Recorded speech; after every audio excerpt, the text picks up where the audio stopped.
This week, how many ways a Keepstar can die, a fraternity Wyvern takes a trip to the wrong neighborhood, things don't turn out well for Battle Rorquals, the Initiative start their harassment campaign, and Faction Fortizars become ever more rare.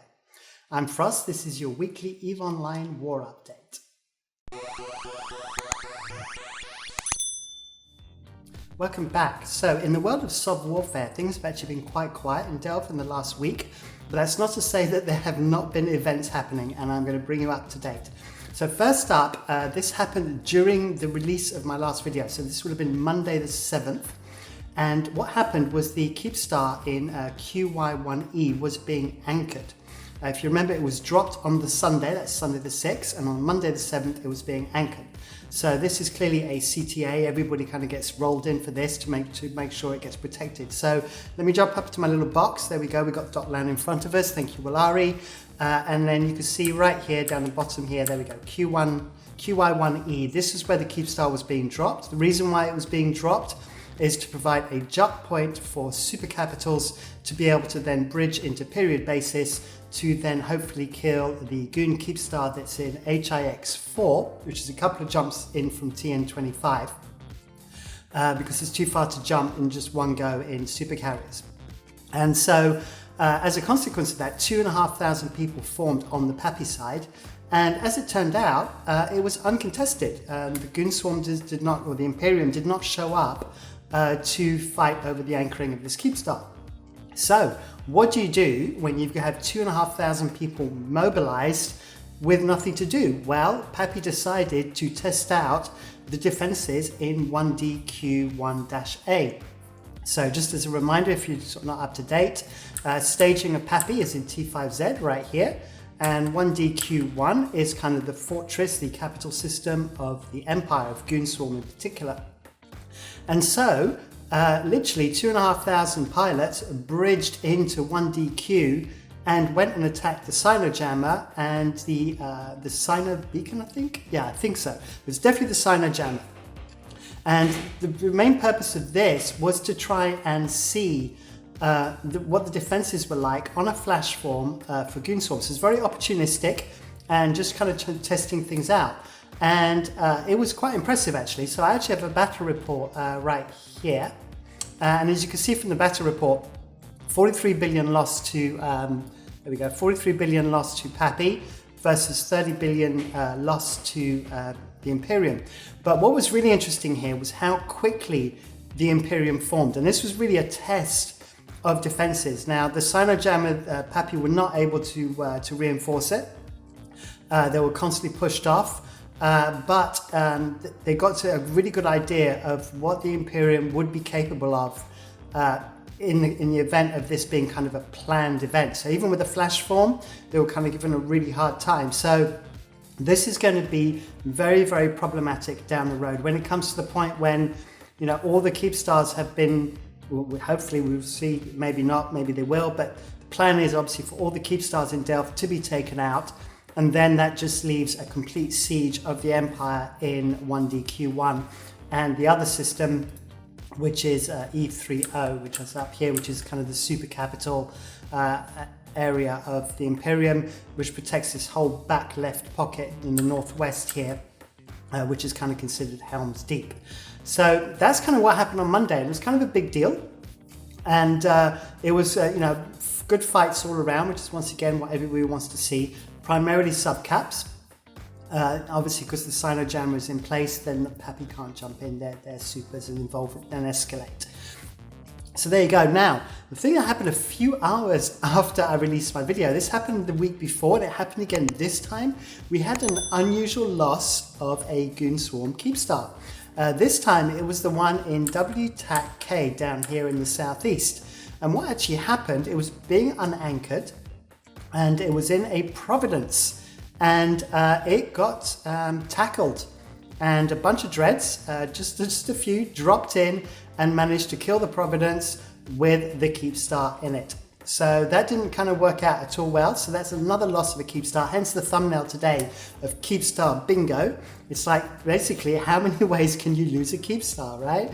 So we've had one lost because someone lost the idea of the timer. and it was just floating around in space. Now we've had one destroyed in a freighter. We've had some destroyed uncontested. So obviously we've got contested left. The Imperium still have the opportunity to AWOX one of their Keepstars. We've not done that yet. We can lose one anchoring a new Keepstar. So we still have some options open, and we have a few hours before the next event if it continues the way it has done in the past. But the other thing that was interesting with this as well was kind of a double mess up. That not only did they lose this in the freighter, they actually forgot to pick up the fitting, and the fitting got scooped by PAPI. And as you can see down the bottom here, it's 10 billion's worth of modules and fighters and stuff. So yeah, that was a pretty expensive loss all around. But anyway, so moving on from there, what we have next is, so that was on the Tuesday morning. So we had the Monday night, that was the Tuesday morning. Obviously all these times are in UTC. So on the evening of the Tuesday, nothing much happened. It was just kind of just structure bashing. Primarily, once again, if we go back to the Delve map, it was in this constellation. Let me bring up my constellation. This grey one in the middle here. There's there's the light green one underneath it. So both of these areas have a lot of kind of industrial structures that were being hit by PAPI. And so that's kind of Tuesday. But on Wednesday, something unfortunate happened in the Chinese time zone. Hence it involved a fraternity ship, specifically a fraternity supercarrier, the Wyvern, and it jumped to a Sino beacon. So I'm presuming this is a misclick. I've not spoken to anyone on fraternity, but I assume they clicked on their right capacitor wheel, and rather than clicking on the name of the Sino pilot, they misclicked, and 1DQ, probably on the top of the alphabet, probably clicked on that and jumped right into the staging system of Goonswarm onto the Sino beacon on their Keepstar. So clearly it was just a really bad timing. So if you remember, I mentioned before that 1DQ1 is Sino jammed. They must have dropped their Sino jam to be jumping some stuff in. And this was the very moment when Lin NASA decided to jump and mistakenly jumped to the Keepstar in 1DQ. So clearly, once again, flash form on that one, 335 involved, super kill lands on your doorstep, you're gonna grab that, right? So there you go. So that's kind of what happened on Wednesday. And while I think of it as well, if you enjoy my content and you've been watching my content over the last few weeks and you're not subscribed yet, please subscribe to my channel. It really, really helps. Do give me a like as well and leave me comments. If you've got extra information about stuff that's been happening in these battles, events that I mentioned where you can pad in some more details, love to hear from it. That's what the comments are for. And also I have a Discord and I'll mention that towards the end as well. So anyway, back to the news. So that was kind of Wednesday, so as I said, not much soft warfare going on. So it's kind of more these kind of special events that are happening. Then the following day, this was on Thursday, and this was on about 1800 UTC. We had an appearance of battle rorks. So I've not seen battle rorks in a while. Now, normally these are used as heavy tackle. They're used to tackle kind of like, sort of important ships, that are really tanky, like an Onyx or something like that on a fleet, and they take a long time to die. So normally used against battleships or against capitals. So this is really bizarre as to how these died, because it wasn't just one, and you can see it's a complete battle fit, right? It's got sort of drone navigation computers, it's got a couple of webs on it, it's got a scram, it's got loads of newts, it's got smart bombs as well to help it protect it against drones, and then it's kind of hull tanked. So what was interesting with this is that actually 4 of them died. So you can see there's 4 of them here, and they jumped in to, was it 1DQ? I thought they died in DTEC W. No, they died in 1DQ, but I think they're on the DTEC, sorry, the T5Z gate. Yeah, they're on the T5Z gate in 1DQ. So I don't know who planned this. They're all from the same corp. They're all from Blackwater Task Forces. I don't know whether it just came into their mind to just give this a go and try and gate camp with battle rorks. But anyway, 4 of them died. They're kind of really fed. It's like as soon as word got out, unfortunately, it doesn't matter how tanky your battle rork is. When 575 pilots are involved and the vast majority are in Eagles and Munins, you're going to melt. You're going to go down. So that's kind of what happened with the battle rork. So we shall see if they make another appearance. It is really hit or miss with these ships as to whether you can make them work or not. So then also on Thursday the 10th, we had a test Fortizar die in, I'm going to name it OSHT-A. It has a more familiar name, which I'm sure you can work out, but YouTube and all that, so I'm not going to say it. But OSHT, a Fortizar died there, and it died to the Initiative. So if you remember, I said last week that the Initiative were deploying to Curse. Curse being, let me just go back to iHub so you can see, is a NPC-based system. So these systems have stations that cannot be destroyed. So as I mentioned last week, Init previously have staged from Fortizars, and these have been destroyed and they've lost their staging system. So this time they've gone to Curse. They can't be pushed out of Curse. They can live there as long as they want, and they can be deployed there as long as they want, and their structures from which they're deploying from cannot be destroyed. So they attacked in OSHT. So they destroyed the Fortizar there, and as you can see, this is the iHub screen. They've also started to hit a number of iHubs in the region. I thought they would go for Brave, and I said they would go for the system of GE TAC, which is the capital system. It looks like they're kind of being much more random about their attacks. So they've hit, sort of the Watchman, they've hit Evictus, taken out some of their iHubs. You can see from the orange glow around some of these systems, a whole bunch of them have been reinforced as well. And the whole idea behind this is to create sort of a harassment on another front. And it's very, very difficult to actually try and defend this from the current staging system. So if I actually show you, and I bring up the universe, so let's go to the universe and we go to Delve. So if you're in T5Z right here, then you have to Titan bridge over to this constellation over here, so in the southeast. Then from there you need to jump into 8QT. In AQT, then I have to jump through 2 gates and then jump through into Vortex 07 into Catch, because this gate is a big, long regional gate. It's too far to bridge. And then after that, you're onto the jump bridge network inside of Catch. And then you can move fairly rapidly, but it still involves at least 1 Titan jump and 1 or 2 jump bridges, which is going to really affect jump fatigue. And then obviously at the same time, you've got to get back as well. So I can see a lot of harassment being timed with the Imperium. So whenever there's strategic operations happening in Delve, the Initiative will do something in Catch, and they will try and hit something like a jump bridge or an iHub that has a jump bridge in it to try and create as much disruption as possible. So either you have to use jump clones, and obviously if you're dealing with Brave and sort of alliances that have more kind of new bro pilots, then they're not used to kind of deploying with jump clones. Also, the problem with jump clones is you can only do it once a day when you're jumping over distance. So then that also then locks you into how many times you can go over to deal with these situations. So I think this is going to be problematic. And what was really interesting as well is I actually have a battle report from here. Let me see if I can find it. So this was the Fortizar that died in OSHD. And then we'll see the battle report. So if I go back up to the top of so you can see a lot of Munins here from the Initiative. They've also brought Ravens, so we've got an idea of 2 of the doctrines that have been deployed by the Initiative. But what was interesting was that it was Fire who came to the rescue on this one.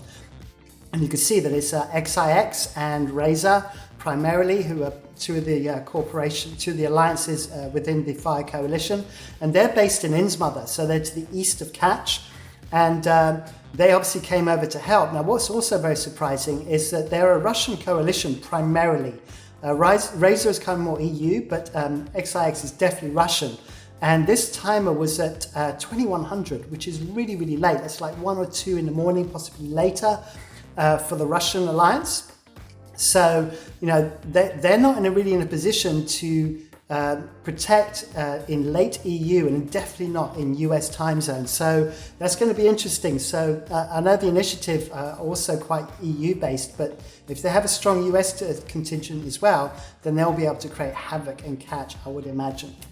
So there you go. So that's kind of the big news and the kind of thing that's really going to affect the war in the next week or 2 in terms of everything that we're discussing this week. So that kind of covers Thursday. Then on Friday, the Keepstar in XIH, this was the one in period basis, went into its final timer and once again died uncontested. You can see there was 1,530 PAPI forces and 8 Imperium forces that were there, basically a few sectors just to kind of observe the situation. So, once again, that's another Keepstar down. So we're now down to 3. So we had the one in Aquarius.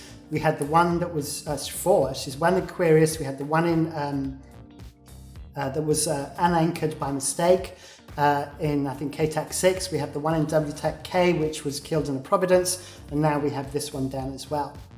And so, these Keepstars are kind of going down. Now, on top of this, then on Friday, on the same day this Keepstar died, the Keepstar in, let me go back to my catch, the Keepstar in OSHT, I believe, and I think it was the one in UTAC Q, I think there's one in OSHT, was reinforced. And so this created, once again, this kind of contention of, it shows of potentially what's going to happen, that, this was happening at the same time, I believe, as the Keepstar was being killed. Now, the Keepstar was in the morning, sorry, my bad. So the Keepstar was in the morning, this was later in the evening. But eventually these things, I think, are going to coalesce and they're going to start happening at the same time. But it's still proved problematic for the PAPI forces to deploy. They did manage to save it, it was fine. It wasn't actually damaged any further. It was reinforced once, but that was it. But it does show the kind of the weakness of being pulled in 2 directions like that.